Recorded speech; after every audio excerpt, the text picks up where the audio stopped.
the CII India Healthcare Week. This will long week and a series of exciting deliberations, discussions, and an exhibition that showcases innovations across medical technology, healthcare, Ayurveda, wellness services, and products, as well as public health organizations involved in innovative approaches on promoting workplace wellness and health. We are joined today at the inaugural of the CII Healthcare Week by key decision and policymakers from the Government of India. May I request Dr. Randeep Guleria, Chairman CII Public Health Council and Director, All India Institute of Medical Sciences, to please welcome our guests and help set the context and an overview of public health in the country. Over to you, Dr. Guleria. Good morning. Shri Ashwini Chaubey ji, Honorable Minister of State for Health and Family Welfare, Dr. V.K. Paul, Member Niti Aayog, Shri Chandrajit Banerjee, Director General CII, Dr. Harshvardhan, the Honorable Minister of Health and Family Welfare, will be joining us shortly. Eminent dignitaries, industry members, ladies and gentlemen. At the outset, I would like to thank CII for organizing this mega conference and exhibition during these challenging times when the globe and we as a nation are actually facing a pandemic. In today's time, we need to have cohesive industry engagement with core cost, sectorial policy dialogues, and more frequent strategic exchanges. I congratulate CII for convening these critical dialogues as we chart changes that will ultimately strengthen the public health delivery system in India. The year 2020 began on a somber note as the economy was already facing challenges. In the quarter ending December 2019, the GDP growth had deaccelerated to 4.1%, while the ratio of fixed investment to GDP had steadily declined 29% from 32% a year ago. Consumer spending was still holding up when the pandemic happened.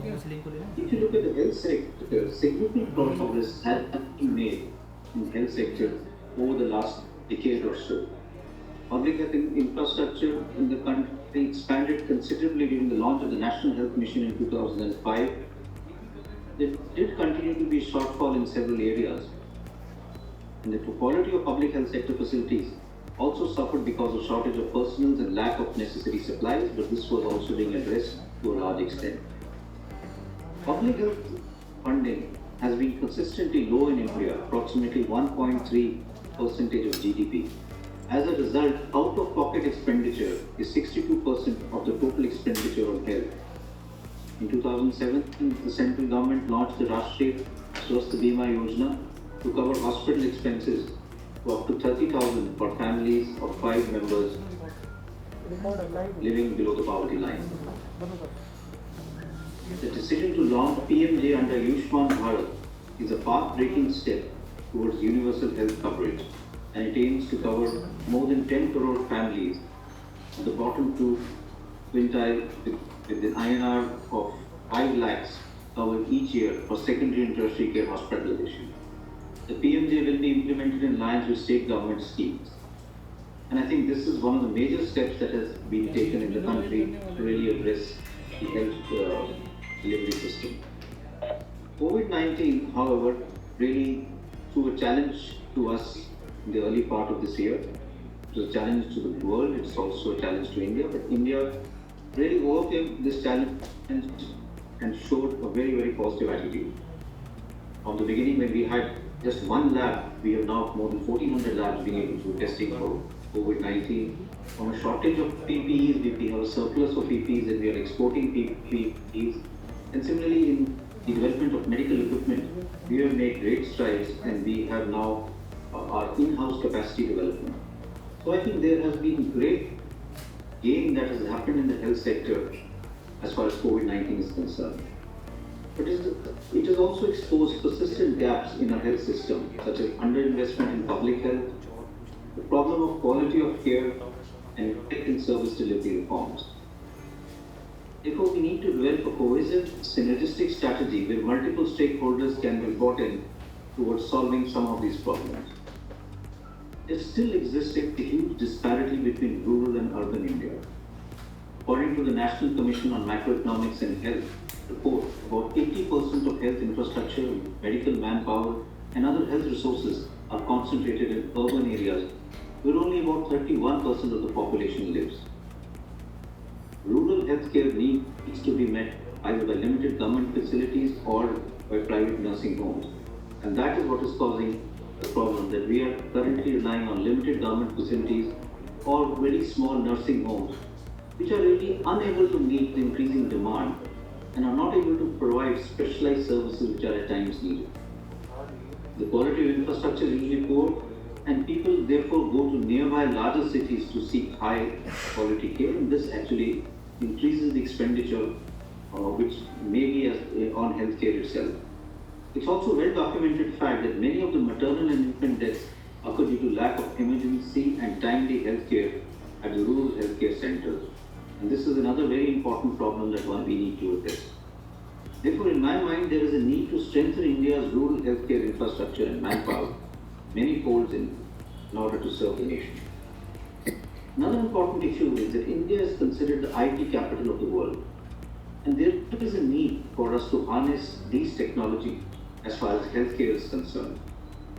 COVID-19 has shown us the way actually, because we have been able to use telemedicine, teleconsultation in a big manner and be able to provide care in various areas where we were not doing so in the past. We have now the whole concept of e-ICUs, and patient care in rural area can be provided by specialists who are sitting far away using teleconsultation and telemedicine. Artificial intelligence can also be used to augment skills of healthcare workers and build capacity at a primary and community health center level.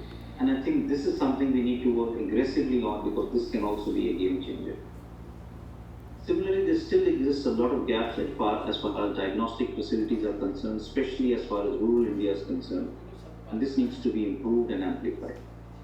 I also feel we need to strengthen surveillance and develop district level capacity to identify and respond to future outbreaks and epidemics. This is going to happen subsequently even in the long run. There is also a need for the government and industry to work together to return to a sustainable growth path. As the Honorable Prime Minister has highlighted, this is not achievable without active partnership between the government and industry. To quote him, the private sector in India is a partner in ensuring India's growth. Develop concepts, think big, and together we can build a self-reliant India. Finally, COVID-19 has made it clear that we will have to move towards low-cost quality care, rely on technology for virtual care, and encourage more and more home care. This requires greater investment, a new thought process, and out-of-the-box solutions. The digital health mission announced by the Honorable Prime Minister will also be a big game changer, especially in terms of comprehensive care, and this will also empower our citizens to be responsible for their health. It will also, in my mind, become very useful when we look at non-communicable diseases. And the burden of disease has shifted now to more and more non-communicable diseases. And that is where digital health will actually be very, very useful. Preventive healthcare needs to become the new mantra, and I think we need to spend more and more investment and be more and more involved. I look forward to the key takeaways from each of the plenary sessions lined up today, and I'm sure all of you will have a very enriching experience and a wonderful day. I wish you all the best. Thank you. Namaste.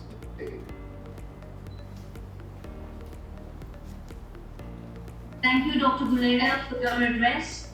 May I now request Mr. Chandrajit Banerjee, Director General, Confederation of Indian Industry, to please deliver his address. Thank you. Good morning and welcome to everyone. It's really an honor and pleasure to see such a star-studded start to this India Healthcare Week, and I'm particularly honored to welcome Dr. Harshavardhan, the Honorable Minister for Health and Family Welfare, Science and Technology and Earth Sciences, as the chief guest for this very important function. Welcome, Dr. Harshavardhan. Great to see, indeed a pleasure to welcome Mr. Ashwini Kumar Chaubey, our Honorable Minister for State for the Ministry of Health and Family Welfare, and of course Mr. Vinod Paul, the member Niti Aayog, and we had a lovely opening address by Dr. Randeep Guleria, who is chairing the CII's Public Health Council. Of course, is well known as the director of the All India Institute of Medical Sciences.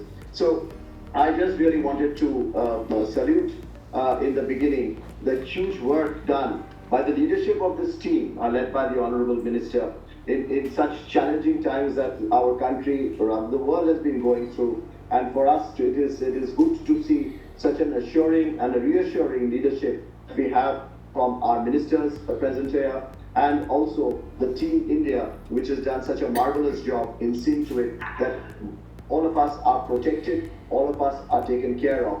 And I think this huge exercise which is being done, as has been mentioned by our leaders, a huge amount of credit goes to all in the front line, be it the doctors or the healthcare workers, be it the hospitals or the pharmaceutical companies, the smaller nursing homes, or diagnostic companies, medical devices companies, manufacturing companies, the Ayurveda doctors, so also each and everyone who has taken this huge burden of seeing to it that the country is kept safe, and we are all in good shape, and we are able to fight these challenges. We are able to mitigate and navigate through these challenging times that we have in front of us, and it is always good to have such leadership and such types of dedications to prevent us from getting into a sort of a disaster. It's important to really understand the context as to how CII has got involved, and I thought I'll share a few words along with Dr. Guleria on this matter of, and just as I thank the Honorable Minister for taking his valuable time for being here at the inauguration of the CII Healthcare Week, which is a full week of work, and it is critical and of the medical emergency the whole nation is today going through. It's a big signal to see that this leadership team of India is present here today, led by our Honorable Minister, to give us that assurance.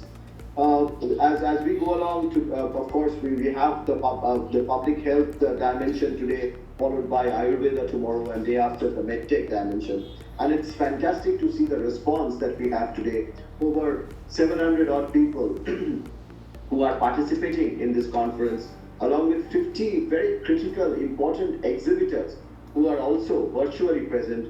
And there are 12 countries participating. And I think that's a very, very important data point for me. And so many sessions, close to about 26 knowledge sessions, and different state governments, 5 states participating, which makes this healthcare week very wholesome in terms of the way we are going to approach and participate from the industry, from CII, in seeing how this is we are all in it together. For us in CII today, healthcare is an important issue. We have kept it in our primary focus areas of this year. We have kept it in our priority list, amongst others with education. But today, for the entire world, healthcare takes center stage. We have been faced with a challenging disaster of a kind, this pandemic, and therefore it is but natural to have healthcare to be in the center stage. But we think in times to come, if we are able to contribute and participate under the directions and guidance of this leadership team as to how CII and its industry and its membership can collaborate and participate and partner in seeing that many challenges are actually well handled in the country through this in a partnership approach.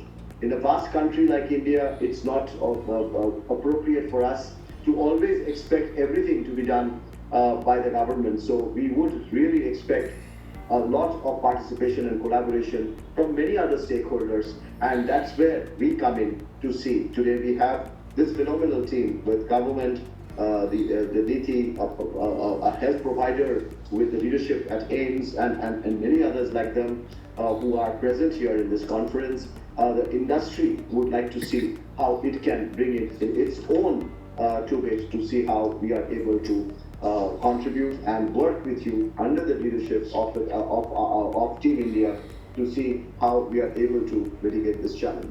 We, being spread across the country with all our offices today at disposal, we would see that we are able to collaborate. Recent examples have been our seeing to it that the industry forms its own coalition to see that India can provide can manufacture a ventilator to a PPE, masks, etc. All of this, we had a huge amount of work which was done at our end in terms of over the last few months, including our foundation getting involved in seeing that people are taken, we could take care of our people, we could give a lot of care, or even in the aspects of sanitization. And there is an important role in that also for industry to be very, very careful, the industry to be to demonstrate leadership. And all of it is something that we have learned and worked upon in the last four and a half months.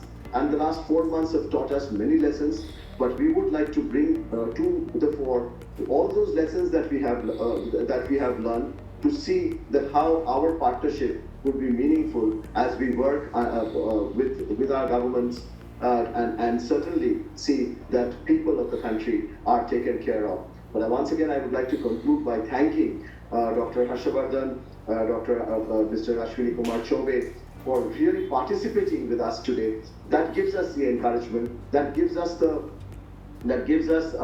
huge amount of satisfaction as to how we, not only that we are in safe hands, but also that here is someone who's willing to listen to us, and also someone who would be able to tell us as to how they think that we can contribute in this challenging time. So with that, I'd like to once again thank for this phenomenal response and participation, and welcome all of you to this very important conference. Thank you very much.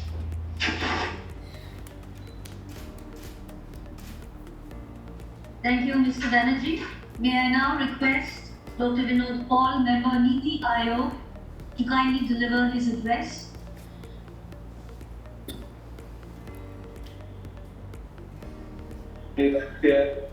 Science and Technology and Earth Sciences, respected Dr. Harshvardhan Ji, Honorable Minister of State, Ministry of Health and Family Welfare, Shri Ashwini Kumar Choubey Ji, Mr. Chandrajit Banerjee, Professor Guleria, and distinguished colleagues, I congratulate you for the conference. I'm delighted to be a part of this conclave in difficult times.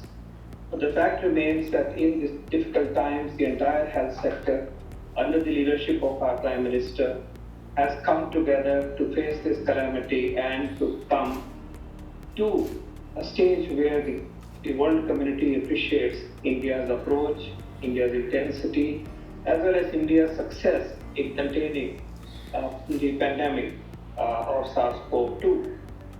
I'm very pleased, very appreciative of the fact that the private sector has risen to the occasion, and not just in the space of medical products and health products that have already been referred to, but also in providing care to the cases, to the patients suffering from COVID-19.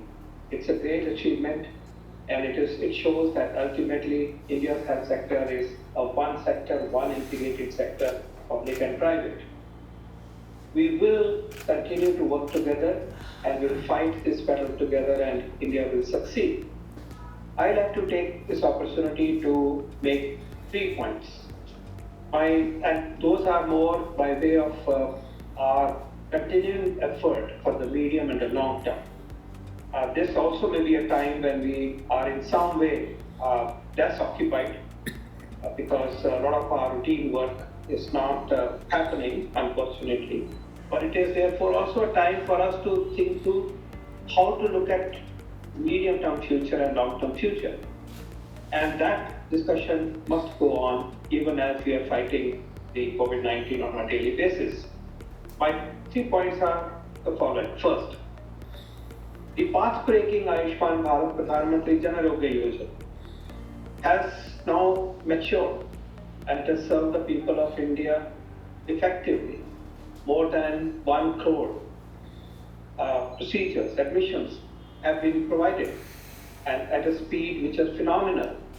Of course, there is some decline in the usage and uptake of services as you would expect in this phase, which is unusual and unfortunate.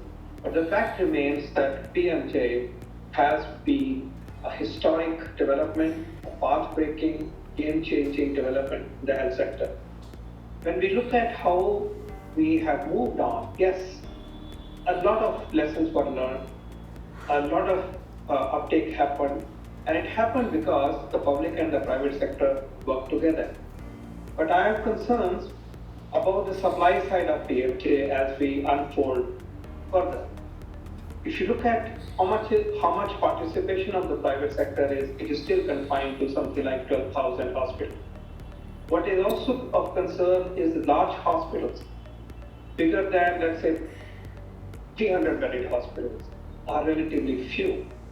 We, under the leadership of our health minister, sir, should examine what we can do to increase the participation of the hospitals in general, but also to examine why the larger hospitals, in particular, that are the multi-speciality hospitals, and that is a special space for the needs of India. The tertiary care space is the secondary plus space. Why they have not come into our fold, and what is it that we can do collectively to get them into our fold so that PMJ becomes a stronger scheme. It has sufficient supplies, the maximum possible supplies, both from the public sector side as well as from the private sector side. And that is the way it should be, because this is ultimately the future umbrella scheme for universal health coverage for secondary and tertiary care.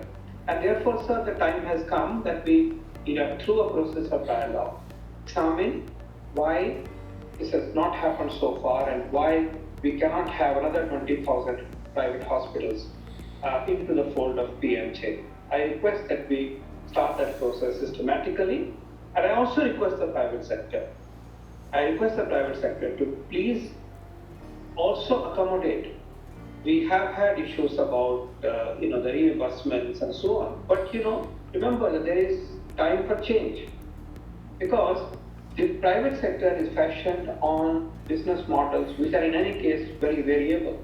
For the same medical service, the factor of payment may be 5x or 10x or even more at times. And therefore, when a scheme is operating, it has to operate in a certain bandwidth of payment structure.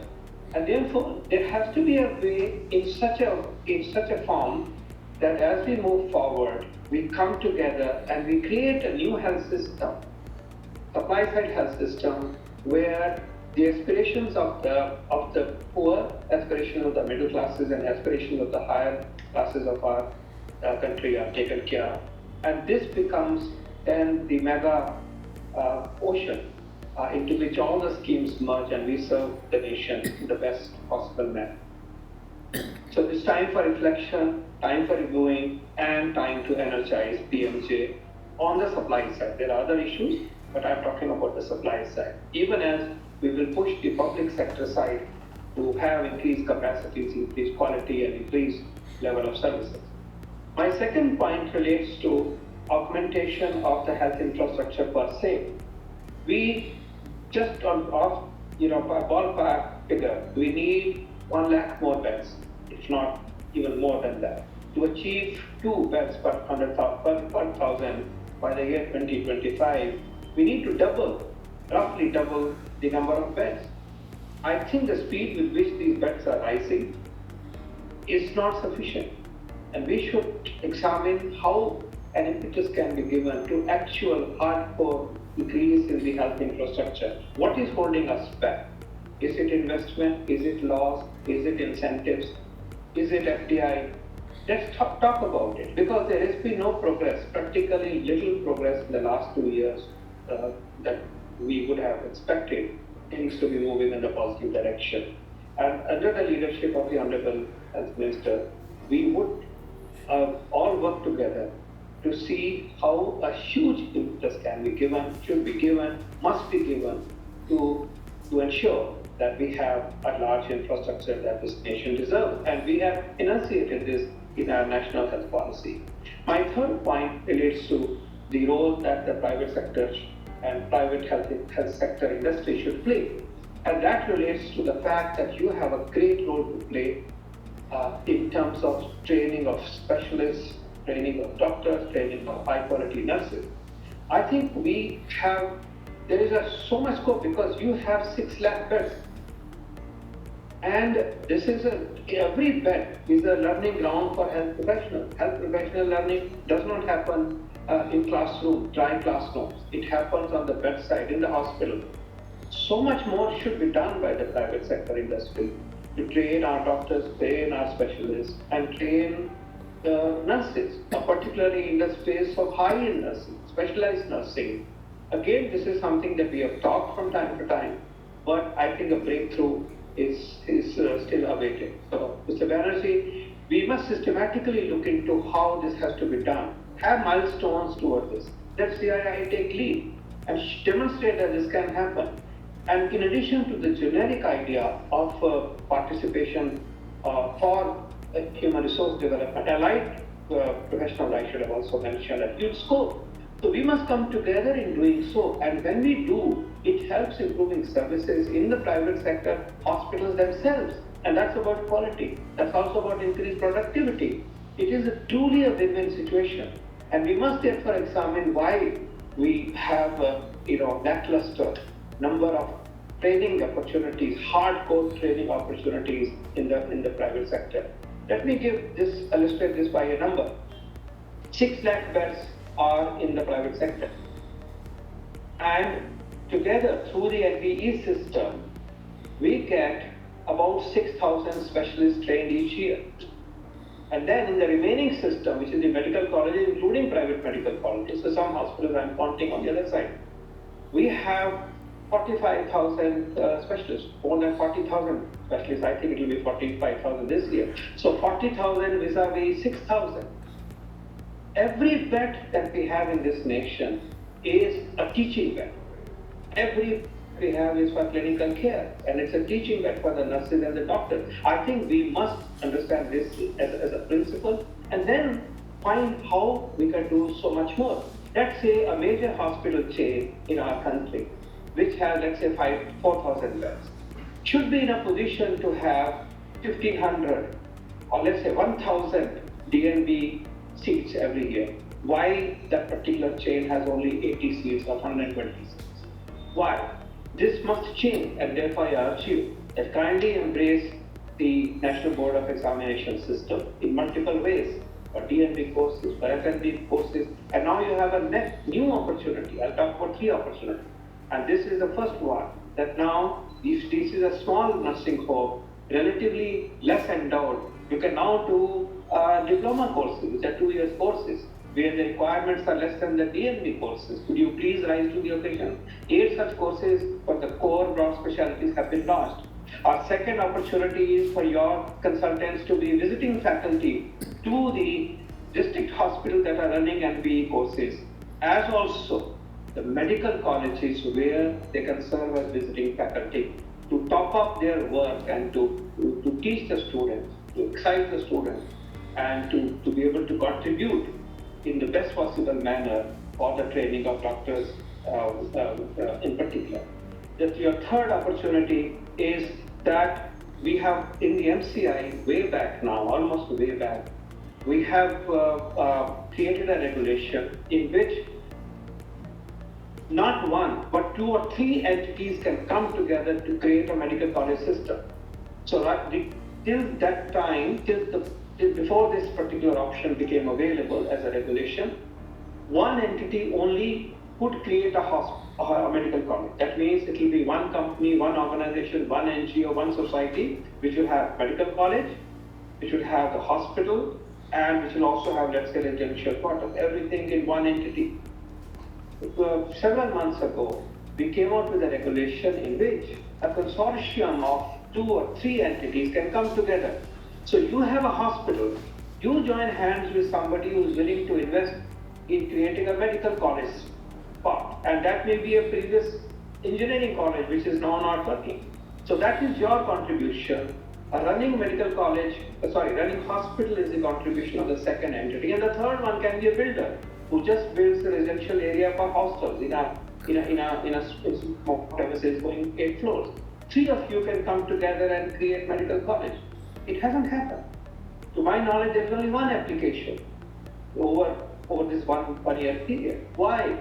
I would request you to kindly think about giving impetus to, these are the ideas we heard from you, but now they are not being used. And I request you to kindly, let's talk about the specific things that could work beyond the generics. And I hope that will be one of the outcomes of the meeting. And the last one on education is under the stewardship and benevolence of our minister, Dr. Harshvardhan Ji. We are at the cusp of having a fellowship scheme for the DNB candidates. It will be a scheme where DNB candidates will be given a stipend which will partly offset your spending on paying them the full stipend. So you will only contribute partly. We will come out with the details of this stipend once it is formally organized, but that's one stimulus that you wanted, and now it has seen progressive movement, and we are at a decision point. But you already know that this is something which the Honorable Finance Minister had hinted at, broadly hinted at in the budget speech. So that's a commitment of the government to give impetus to DNB programs in large hospitals, whether they are private or public sector. And here, because most of the very many large hospitals belong to the private sector, obviously this is something which will give impetus to the educational work that you all can perform. My request is, let's now, it's time that we think about specific ideas, specific milestones, specific commitments to take these processes forward. At the supply side for our Pradhan Mantri Jan Arogya Yojana, for creation of infrastructure, as well as using opportunities of the private sector for training of health professionals. We have expressed intent, but it is time for us to deliver on it. Thank you very much. Jai Hind. Thank you so much, Dr. Paul. May I now request our Honorable Minister of State, Health, Mr. Ashwini Kumar Chaubey, to kindly deliver his address.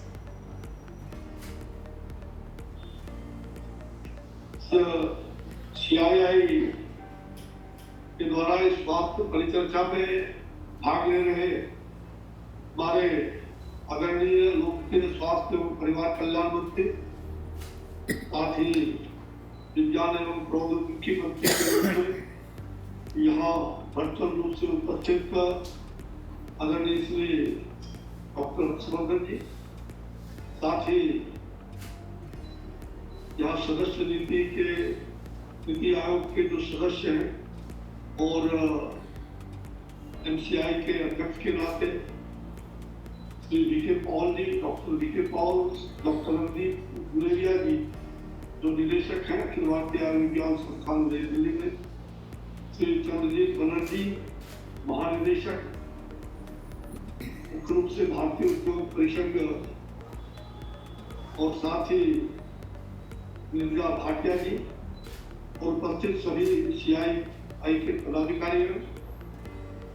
आज इस एक बड़े सम्मेलन जिसको अप्रत्यक्ष रूप से हम लोग एक दूसरे से जुड़े हुए हैं, इस कार्यक्रम में विशेष रूप से आपने सम्मेलन और प्रदर्शनी का भी आयोजन वर्चुअल रूप से इसका शुभारंभ माननीय स्वास्थ्य मंत्री जी अभी करने वाले हैं, और इसके साथ ही टीबी की वर्क प्लेस कंप्लेन का भी और पब्लिक हेल्थ रिपोर्ट भी आपके CII का रिपोर्ट का भी वो जारी करेंगे, जो एक प्रशंसनीय क्रम।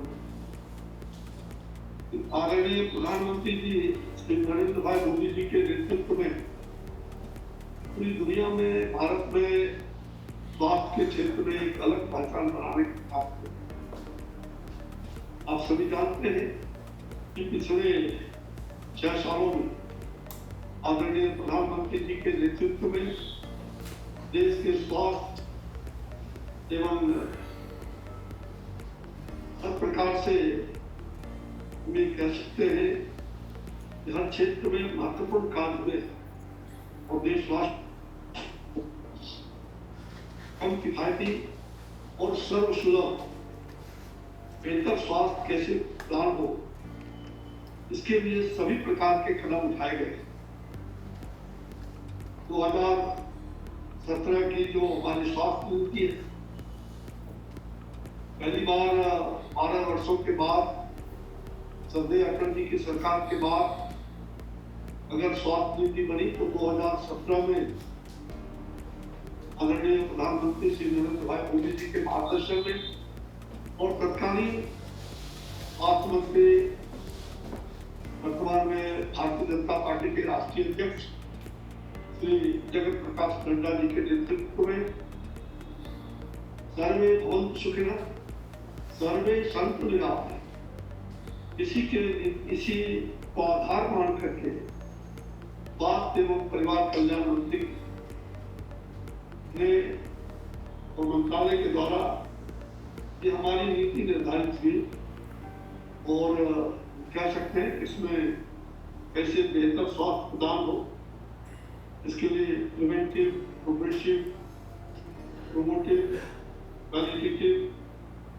और एफोर्डेबल हेल्थ केयर की जो कल्पना है उसको कैसे साकार किया जाए, तो दृष्टिकोण से स्वास्थ्य मंत्रालय लगातार प्रयत्नशील है। सार्वभौमिक स्वास्थ्य प्रदान करने के लिए भारत सरकार का स्वास्थ्य एवं परिवार कल्याण मंत्रालय पूरी तरह से कटिबद्ध है और दुनिया की सबसे बड़ी अनूठी स्वास्थ्य योजना जो विगत वर्षों में हमारे आदरणीय प्रधानमंत्री जी के मार्गदर्शन में आयुष्मान भारत के रूप में जो सफलतापूर्वक देश के 55 करोड़ आबादी को बेहतर स्वास्थ्य सुविधा उपलब्ध कराने के लिए प्रतिबद्ध है और उसको लेकर के पूरे देश में आपने देखा कि उसने 1 साल के अंदर 1.25 करोड़ से भी ज्यादा लोगों ने इस प्रधानमंत्री जन आरोग्य योजना का लाभ उठाने का काम किया है और बहुत सारे गरीब निर्धन ऐसे सुदूर देहात में रहने वाले, वनवासी क्षेत्र में रहने वाले लाखों लोगों ने सुविधा का पूरी तरह से लाभ उठाया है। और जहाँ तक से आयुष्मान भारत का जो दूसरा पार्ट जो हेल्थ एंड वेलनेस सेंटर, देश के अंदर लगभग 1.5 lakh health and wellness centre जो कई राज्यों में बीमारू हालात में, वेलनेस हालात में, उसको वेलनेस बनाने का यह काम प्रधानमंत्री जी ने आयुष्मान भारत में सौंपा है और आने वाले 2022 तक हमारा 1.5 lakh health and wellness centre बन जाएगा, जिसमें लगभग अभी तक 45,000 से भी ज्यादा हेल्थ एंड वेलनेस सेंटर बन चुके हैं, जिसमें 12 प्रकार की जो हम कह सकते हैं कि स्वास्थ्य सुविधाएं भी उपलब्ध हो गई। हमारा जो दृष्टिकोण है कि मनुष्य का भगवान ने जो यह शरीर दिया है, ये शरीर हमारे लिए बहुत ही महत्वपूर्ण है। कहते हैं कि शरीर माध्यम खलु धर्म साधनम, ये शरीर हमारे लिए महत्वपूर्ण है। ये भोगी के नहीं बल्कि उपयोगी, शरीर का उपभोग करने के लिए नहीं बल्कि उपयोग शरीर का जितना अधिक हो सकता है उतना ही शरीर हमारे लिए सुंदर होगा। और इसलिए जो पुराने मान्यता के अनुरूप स्वास्थ्य, जो मनुष्य का स्वास्थ्य कैसा हो, भगवान ने क्षिति जल पावर गगन समीरा पंच तत्व निर्मित या अदम से, ये 5 तत्वों से निर्मित हमारा ये शरीर जो आकाश, पृथ्वी, वायु, अग्नि और जल, इसके मिश्रित से शरीर का निर्माण है। और पंच तत्व से निर्मित शरीर या पंच तत्व में ही विलीन होता है। इसलिए शरीर का ये ठीक है, शरीर नश्वर है, आत्मा अमर है, किंतु जब तक ये शरीर है, इस शरीर को सुंदर रखना, शरीर को स्वस्थ रखना, ये हमारी जिम्मेवारी बन जाती है।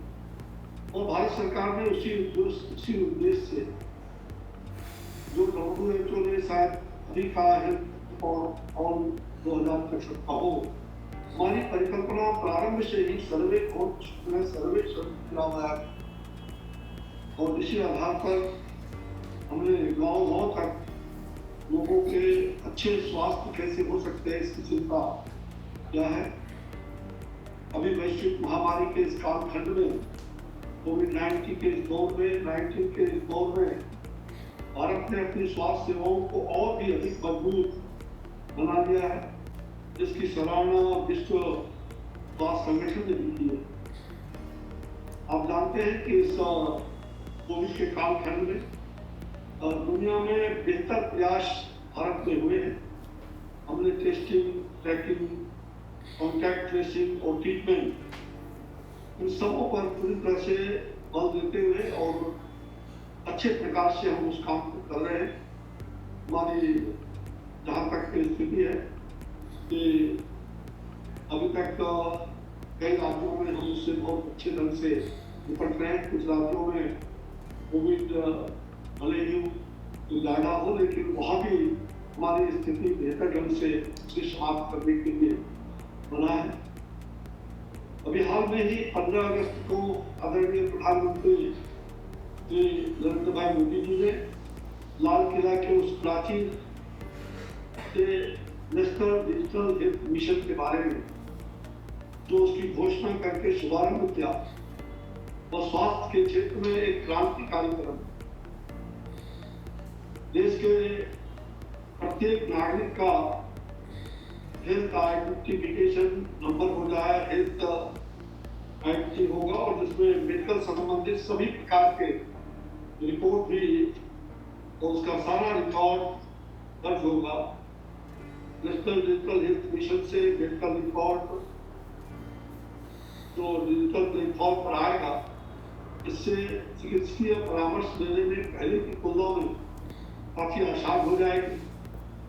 उसमें हर प्रकार के चिकित्सकों का, अस्पतालों का, और जब भी जैसा भी लोगों की चिकित्सा हुई है, उसका पूरा विस्तार से और उस छोटे से कार्ड में वर्णन रहेगा।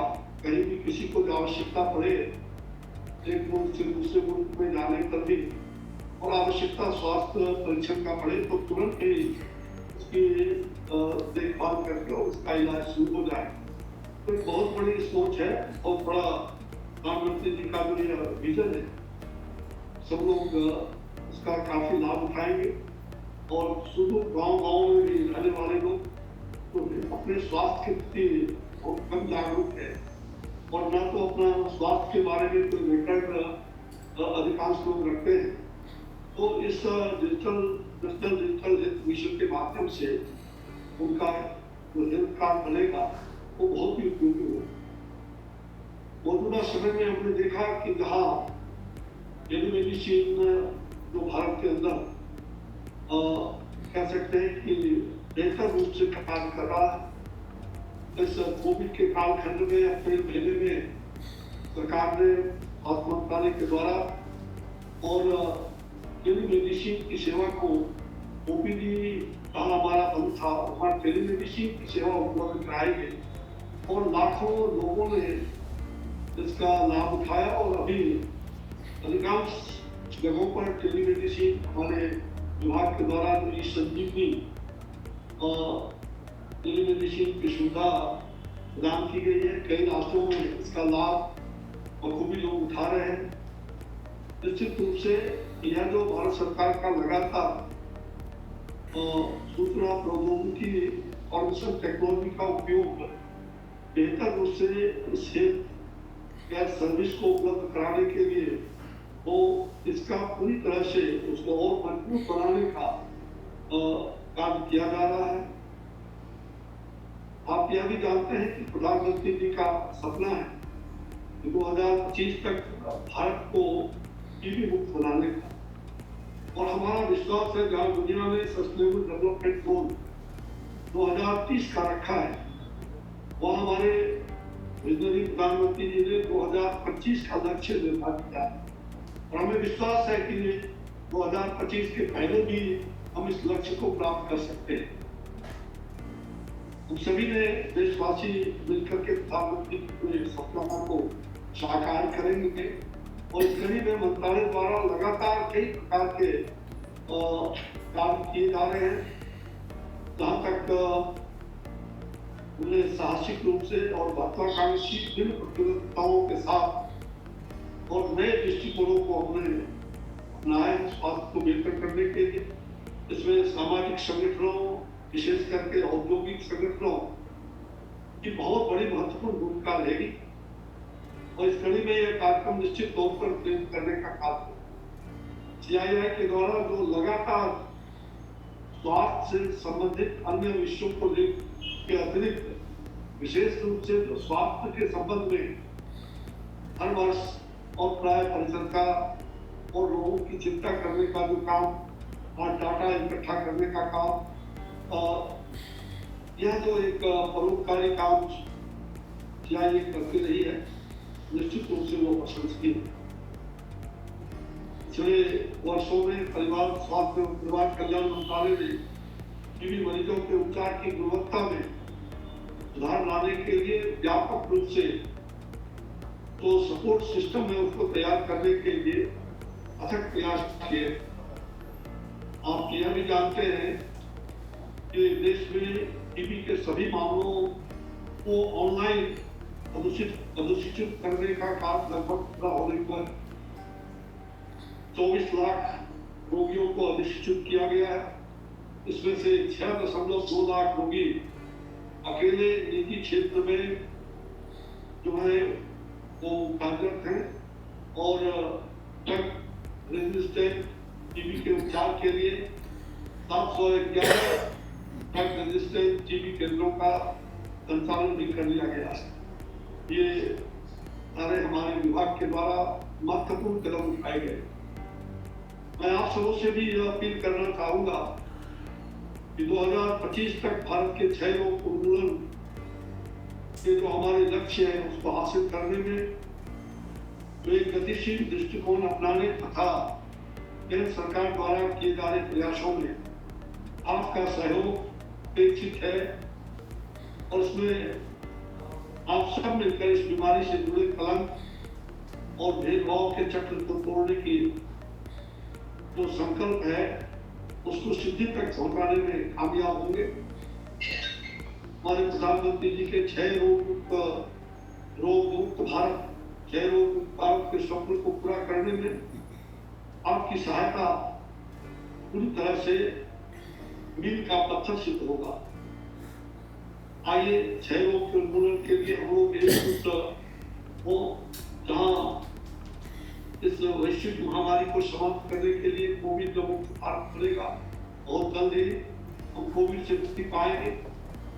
और अंत में मैं यह कहूँगा कि CII ने जो कदम उठाया निश्चित रूप से ये सबों को प्रेरित करता रहेगा, और निजी क्षेत्रों में स्वास्थ्य के प्रति जो जागरूकता लाने में महत्वपूर्ण भूमिका का निर्वहन करेगा, इसमें कहीं दो मत नहीं।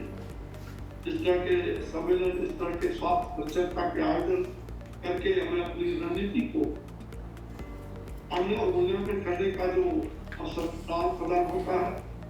मुझे विश्वास है कि आपने जो यह 2 दिवसीय सम्मेलन विभिन्न सत्र में अपने स्वास्थ्य देखभाल स्थिति की तंत्र के उन्नयन के लिए जो विभिन्न दृष्टिकोण प्रदान करेंगे, और जो भी लोगों के द्वारा जो प्रस्ताव, जो विचार आएंगे, वो केंद्र सरकार को भी आपके वो विचार अगर प्राप्त होते हैं तो हम लोग उस पर भी अमल करेंगे।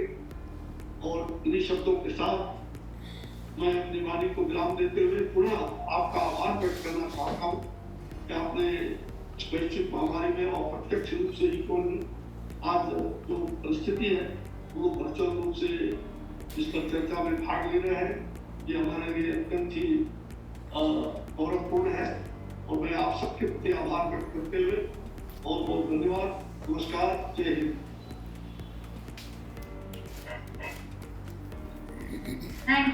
Thank you so much, sir. We are now lined up for the series of launches. Today, in the presence of Honorable Health Minister Dr. Harshvardhan, Minister of State for Health Mr. Ashwini Kumar Chaubey, Mr. Chandrajit Banerjee, Director General for Confederation of Indian Industry, Dr. Vinod Paul, Member Niti Ayog, and Dr. Randeep Guleria, Director, All India Institute of Medical Sciences, CII requests all of you to kindly join us in formally declaring the CII India Healthcare Week exhibition open.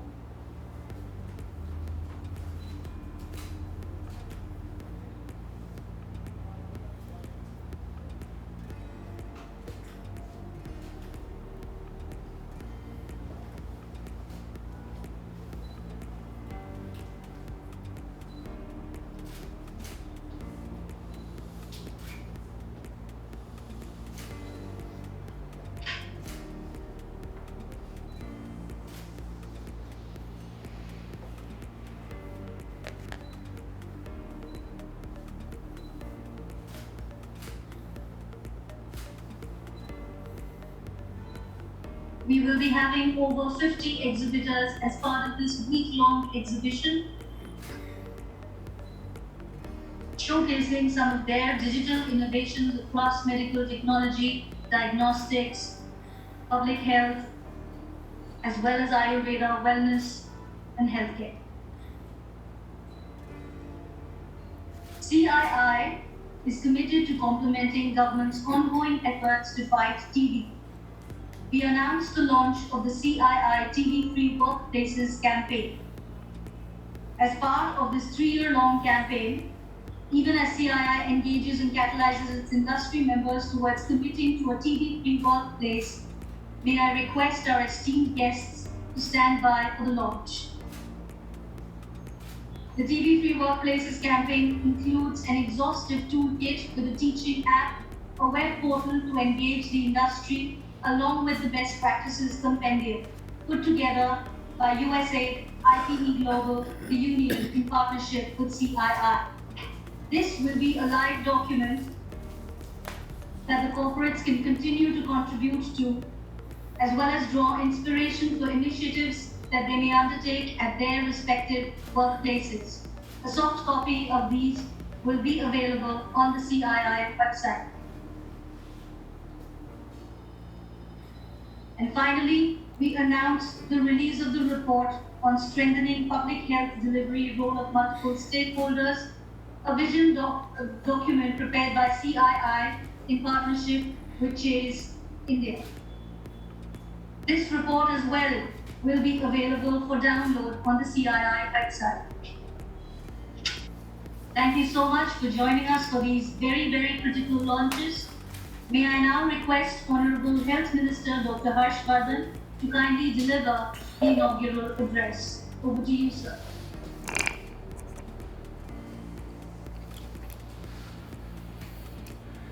Good morning, everybody. My dear colleague, Shri Ashwini Chaubey ji in the Health Ministry. We can't hear the Honorable Minister. देखो जरा. Just let me check.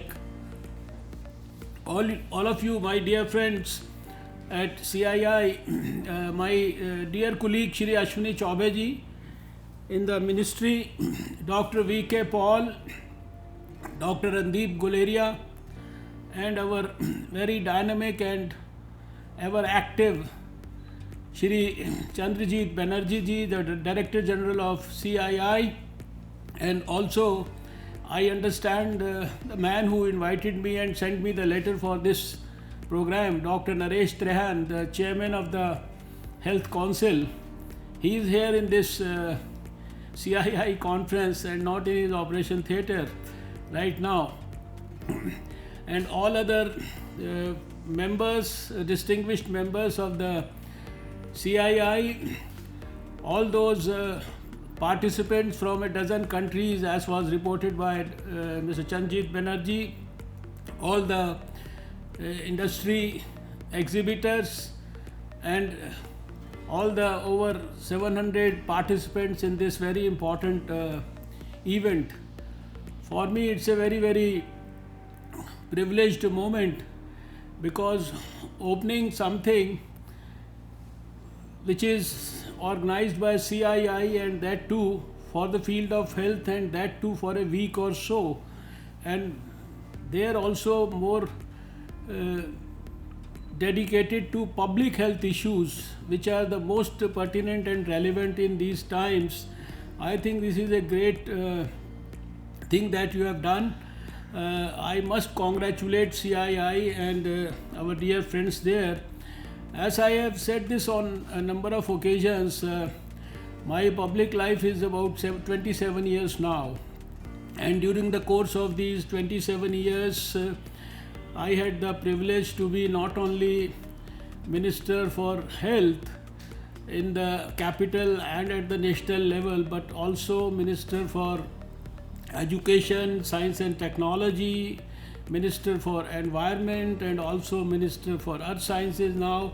There is hardly any field which I can't recall where the CII has not been participating, has not been contributing quite significantly. And sometimes I feel that as Minister for all other subjects, I have been participant in CII deliberations, so that speaks volumes about the contribution and passion of the CII and its movement for strengthening the critical areas in the country.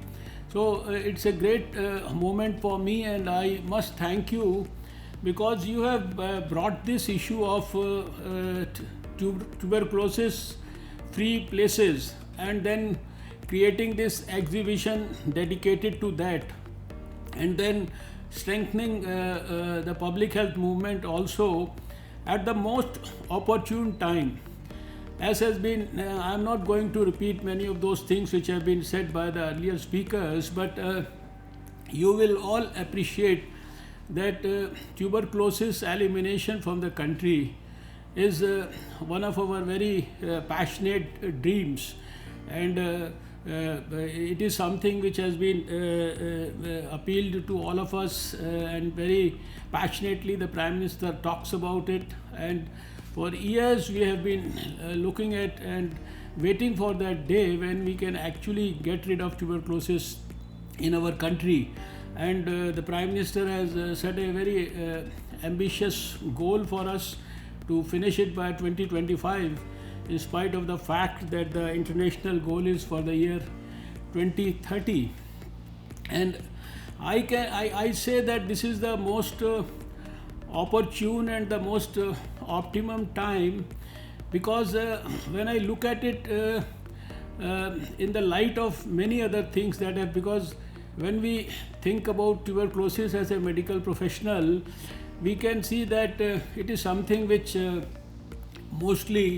usually happens to, not that it doesn't happen to the rich and the affluent, but it usually happens, it usually affects the poor people, it usually affects people who have insanitary conditions around them, who have very small houses where there are congested places, there is not good quality air to breathe, and then who are deprived of adequate amount of calories, etc., etc.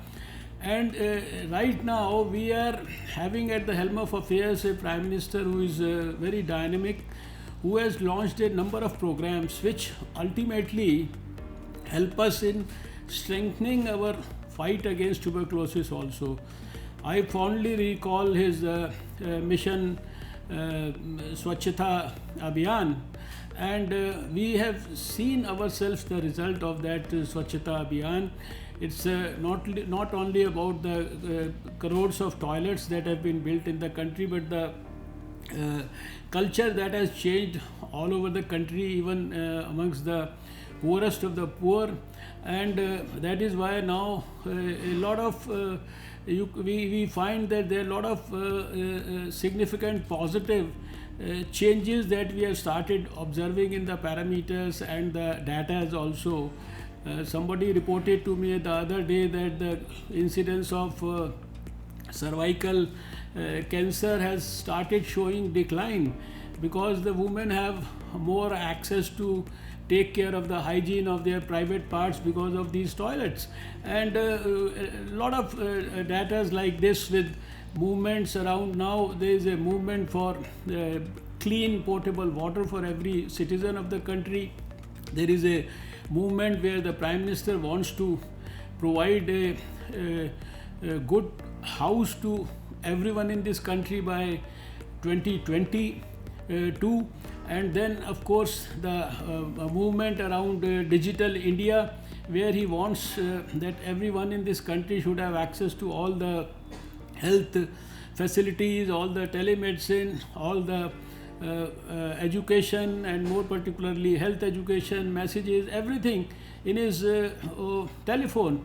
And there is a robust Poshan Abhiyan. There is a program for strengthening the nutritional activities all over the country to provide. And then of course the program for poverty alleviation. All these are big contributory factors. We have seen that even in these hard times of COVID, the country under the able leadership of Prime Minister Modi was able to provide free food to almost 800 million people in this country for over 6 months, and then to ensure that they don't succumb to further poverty and bad economic conditions. So money was also being transferred into their bank accounts.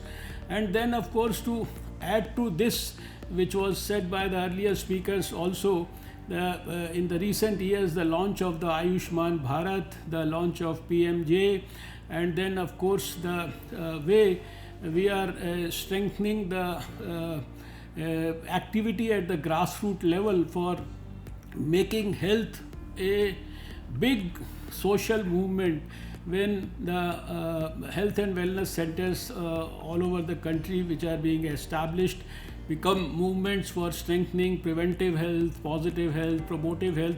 So I mentioned all this because this is, I think, the most opportune moment in history, because all the schemes of the government are indirectly also contributing to ensuring that we have optimum conditions, and there is support from all sectors, all ministries, for providing an environment where we can really see and ensure a good quality exit of the tubercular bacilli from the country. So this is the time when CII has rightly focused on these work-free, the tuberculosis-free workplaces. I say this because you see, right now India has enough of good quality experience. We have been able to eliminate tuberculosis like smallpox and polio from this country. And when we started our fight against polio, we were home to 60% of the cases of the whole world, and we could still eliminate this. And now if we look at the recent experience of the last 6 months or so, we were affected so badly with COVID, and we literally started from a scratch, and from that scratch, with say one lab going up to 1470 labs, and then in the month of April having just about a capability of a few thousand tests in a day. On the Independence Day, we tested over 8 lakh people in the country. And then when we had the need to develop COVID specific infrastructure and the health facilities. We could develop over 15,000 dedicated COVID health facilities, hospitals and COVID care centers with over 15 lakh beds there. And if you add to these the beds that were provided in the quarantine facilities, it becomes almost 25 lakh beds. So what the fact that India in the recent times has been able to show its potential, not only talk about the potential, not only deliver that in the speeches, but India has been able to, and what to talk about the glorious history around the PPEs and the N95 masks and the ventilators, which we have now started exporting. This whole last 6 months have become some sort of a blessing in disguise for the whole country. And this has all happened because everyone worked together. It's not the health ministry, but it was a total government approach, it was a total society approach. Everyone in the industry, everybody was contributing in the best possible manner. And when I say that, I have to thank the industry once again, because you have risen to the occasion right now for tuberculosis at the right moment. When I recall some 27 years back, and I say that again and again because I always feel indebted to the Indian industry and the people who rose to the occasion at that time, when I had the privilege and the blessing of God to dream about a polio-free India, and then to start working about it in Delhi.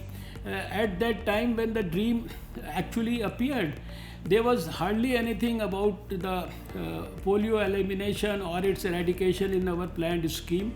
There was not even a single penny in the whole scheme of things. And immediately after the dream, we started working on it, and within the next 9 months we wanted to deliver on 2nd of October 1994.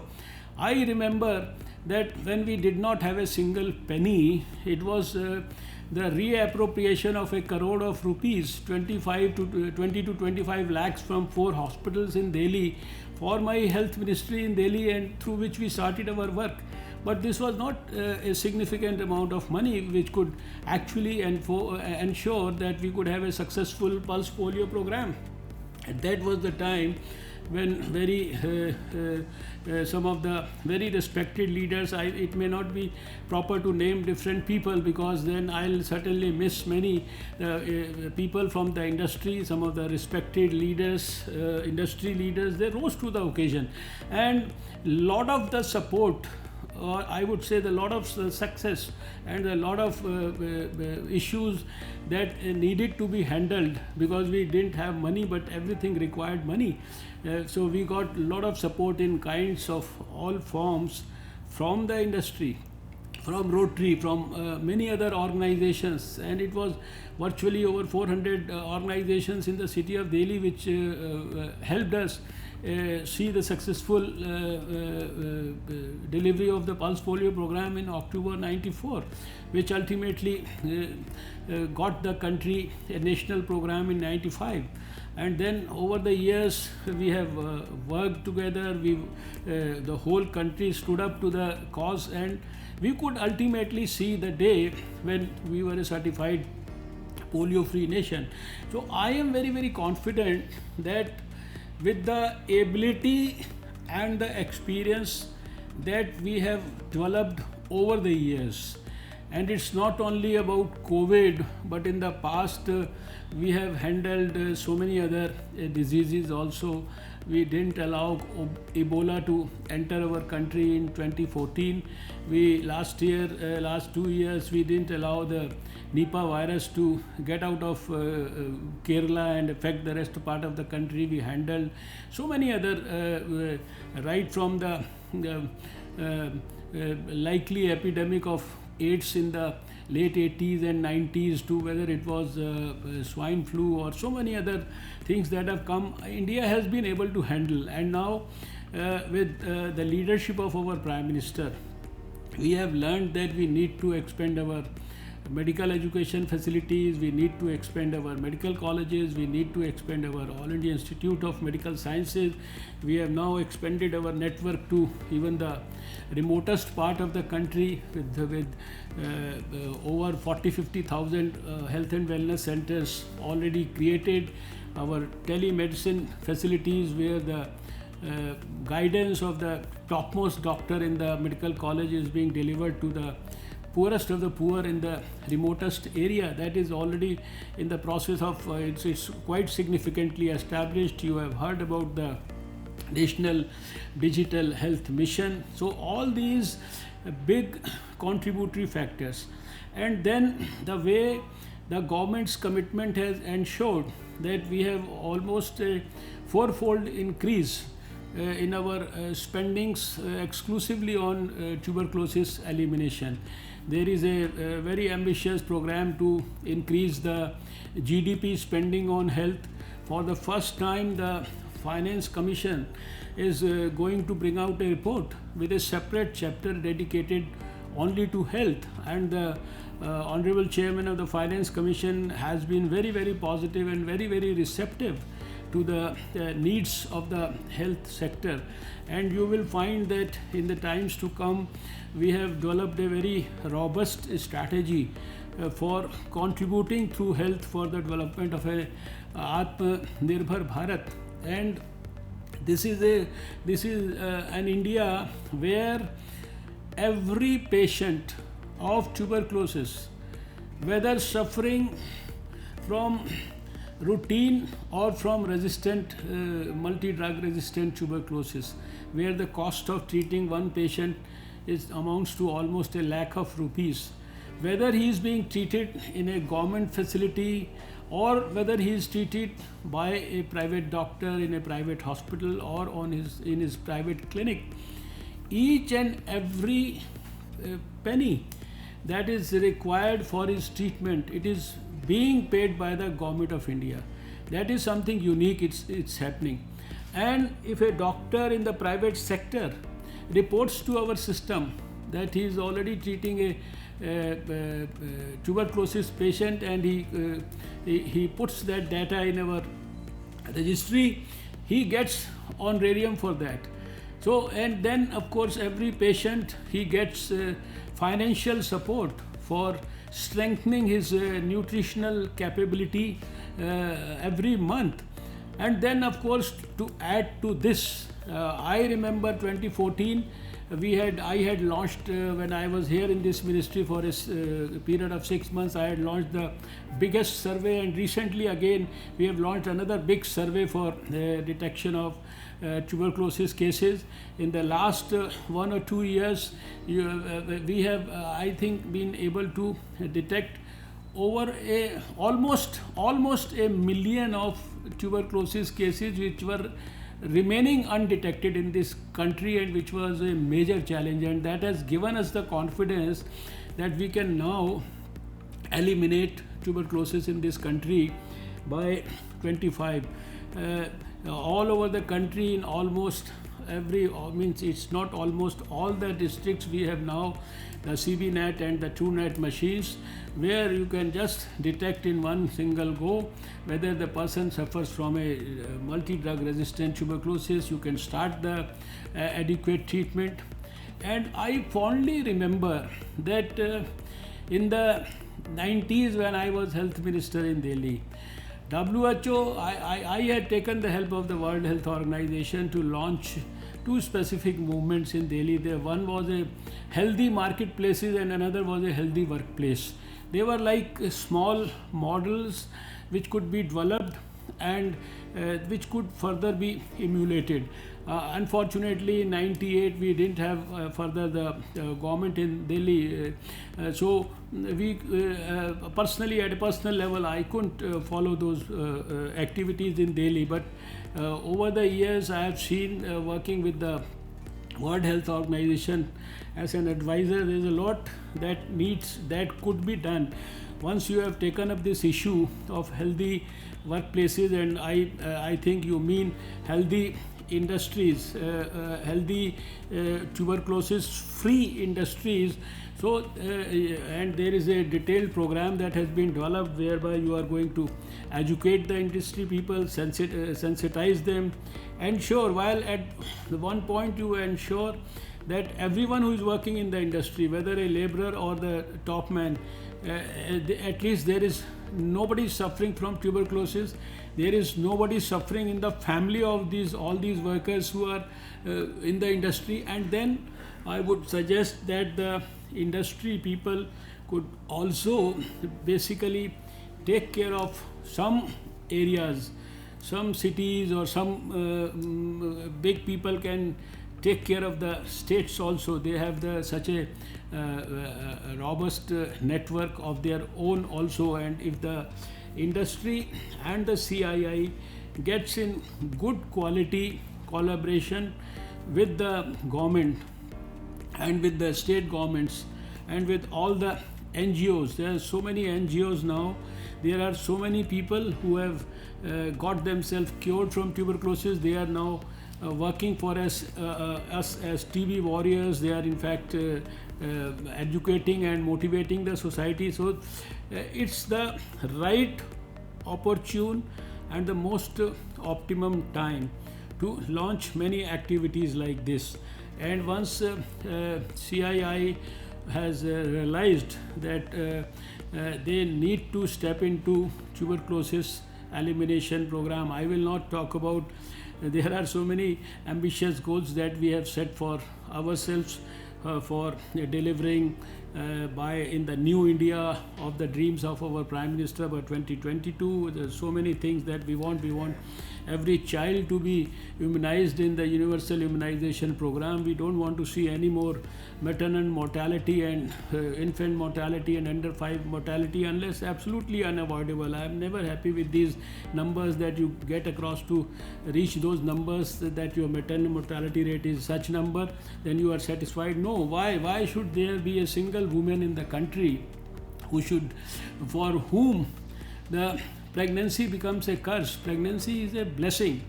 Pregnancy is a boon. It can't become a curse. So with such a robust health infrastructure, with such a dynamic industry, with so many educated people around, with so many serious and sincere social organizations working for the upliftment of the people, why should one pregnant woman or a child die in the country? And why should we not be able to provide vaccine to every child in spite of such a robust universal immunization program delivering vaccine for almost a dozen vaccine preventable diseases? So there are many other things, elimination of programs like elimination of measles, Kala Azar, leprosy, on which the government is working. But right now I am very happy that CII today has focused on tuberculosis free workplaces. And if what you are showing in the exhibition, what is being discussed today, what has been talked about, if this actually becomes a reality in the working of the CII, which I am sure you will take it with the same amount of dedication and commitment and renewed vigor and enthusiasm. And I know when people like Chandrajit Banerjee are around, I have seen you working for almost 3 decades now in this organization. People have gone, people have come and gone, but I find you always there in the organization, leading from the front as a selfless worker.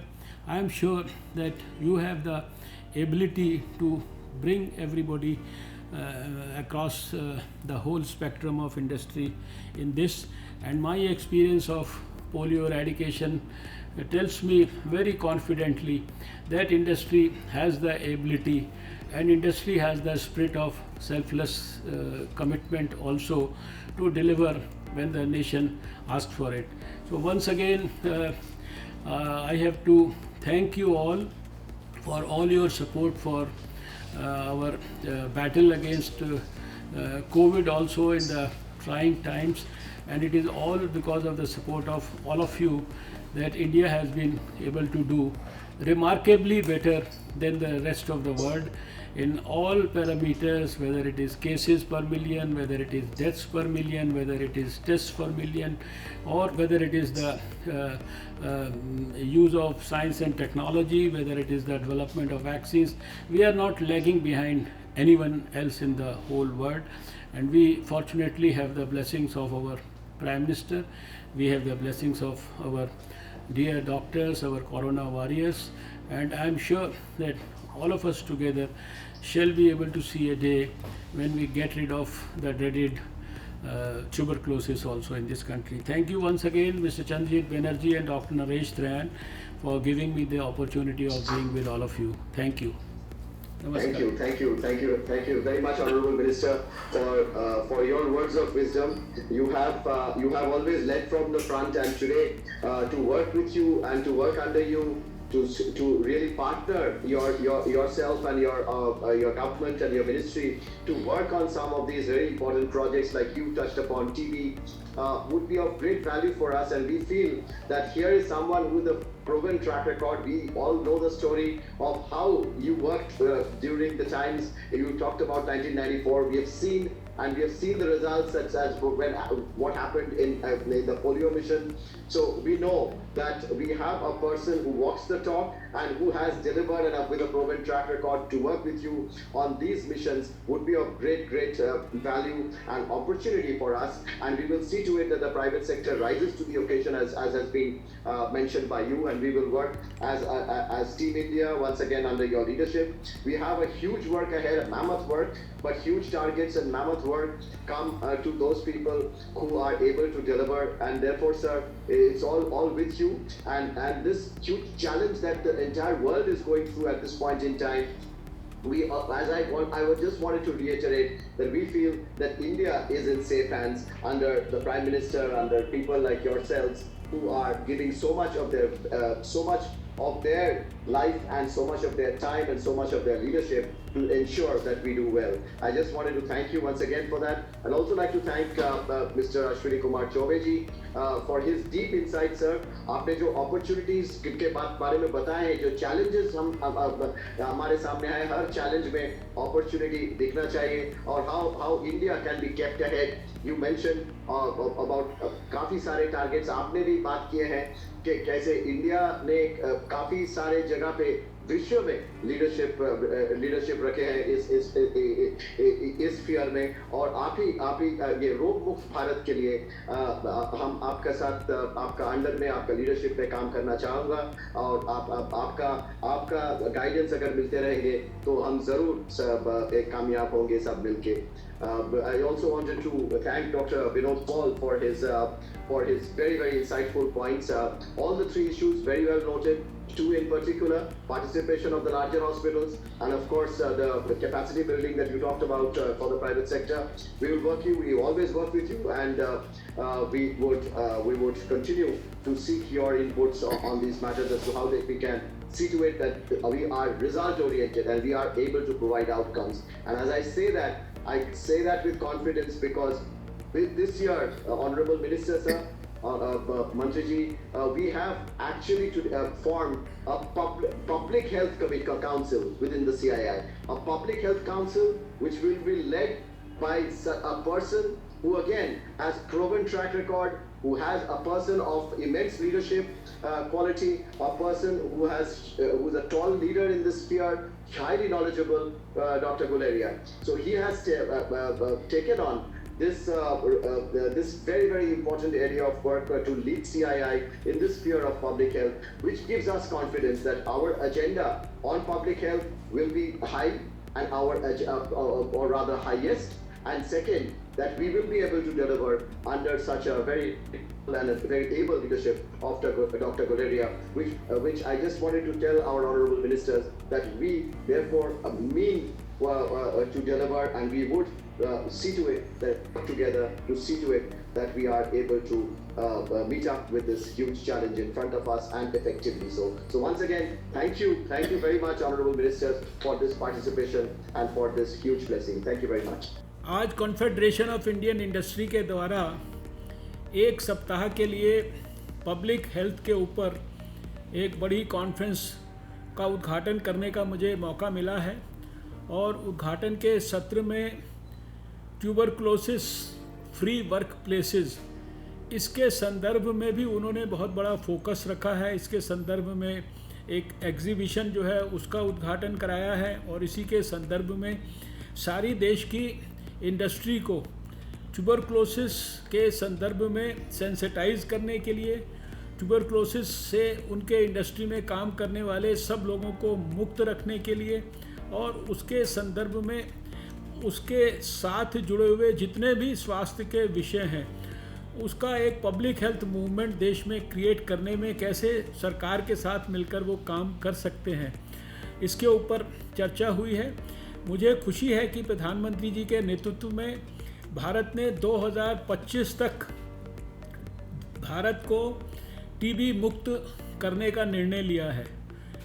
TB हारेगी और देश जीतेगा, इस नारे को अपने हृदय में, मन में और आत्मा में संजोकर हम टीबी के खिलाफ जंग को लड़ रहे हैं और हमें पूरा विश्वास है कि जिस प्रकार से पास्ट में भारत ने चेचक और पोलियो जैसी बीमारी को जड़ से उखाड़ फेंका भारत से, उसी प्रकार से सरकार के सभी मंत्रालय, पूरी सरकार, पूरा समाज, पूरी इंडस्ट्री, पूरी स्वयंसेवी संस्थाएं और सभी संवेदनशील नागरिक मिलके इस बात को सुनिश्चित करेंगे कि जो लक्ष्य दुनिया ने 2030 के लिए तय किया है, हम भारत में प्रधानमंत्री जी के आह्वान पर उस लक्ष्य को 2025 से पहले प्राप्त कर लें।